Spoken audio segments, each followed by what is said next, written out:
Tonight, we report on a crash that left 2 children injured and the dedication of the library at Big Bend Community College. What's happening in sports, Bob? The Afraid of Boys basketball team advances to the district championship game. Stick around to find out who they beat and who they play next. Let's take a look at our Weather Center forecast. And from the weather department, we're looking at a windy couple of days, but things are going to improve. I promise you that. By Thursday, this will all be a memory. I'm Alan Troop, and we have all this and much more on iFIBER 1 News.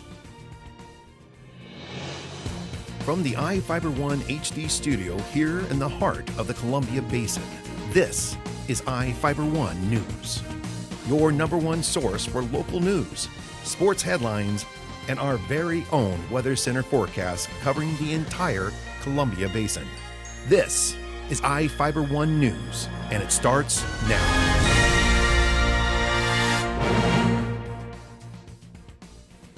Two children and an adult were injured when their car rolled on State Route 17 yesterday afternoon. Julie DeCamp, a 37-year-old Moses Lake woman, was driving a 2000 Buick Century south on the highway. Near the intersection with State Route 282, the car's wheels reportedly left the road to the right. She allegedly overcorrected, sending the car to the other side of the road where it rolled.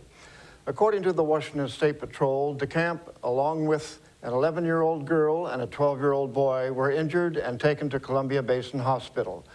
The State Patrol cited DeCamp for driving with her wheels off the roadway. A grant into Adams County's traffic safety program is in danger of getting cut by $42,000 by a state agency.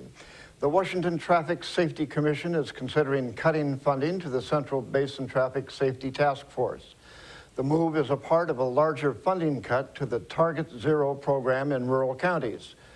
The Target Zero program is aimed at eliminating traffic deaths and serious injuries in the state by 2030.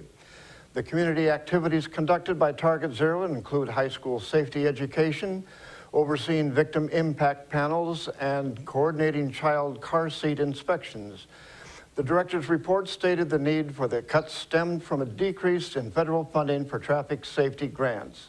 It states federal funding declined by roughly $1.2 million since 2007, but the task force response states the numbers are misrepresented, pointing out the amount of federal funding has stayed stable for the past 6 years, and more money is used for new state employees. Big Bend Community College has renamed its library to honor a former president. Reporter Jeff Chu has the story. Hey, thank you so much. It was a touching moment Monday for Bill Benouty, Big Bend Community College's longest-serving president.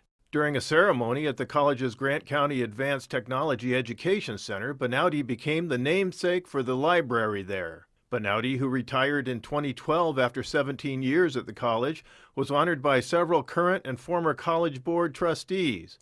They said the building, including the library, existed because of the fundraising role Benouty played during his tenure. The library was the first new building created entirely with state funds in the college's history.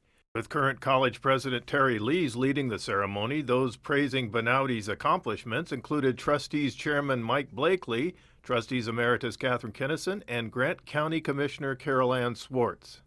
Also honoring Benouty was trustee emeritus Paul Harai, former Faculty Association President Mike O'Connick, and Public Information Officer Doug Sly. I'm Jeff Chu for iFIBER 1 News. Thank you, Jeff. A man allegedly robbed a Moses Lake liquor store using a machete on Valentine's Day. Prosecutors charged Nicholas Sweet, a 21-year-old Moses Lake man in Grant County Superior Court, with robbery in the first degree and 2 counts of assault in the second degree. Sweet reportedly went into the Liquor and Wine, a store on Stratford Road, at about 5:20 p.m. on Friday, carrying a machete and demanded money from the cashier and the owner. The cashier reportedly gave Sweet the $310 in the register before he fled the store. Police determined who the suspect was and found him at home, where they reportedly found him wearing the shorts and shoes worn by the suspect in the robbery.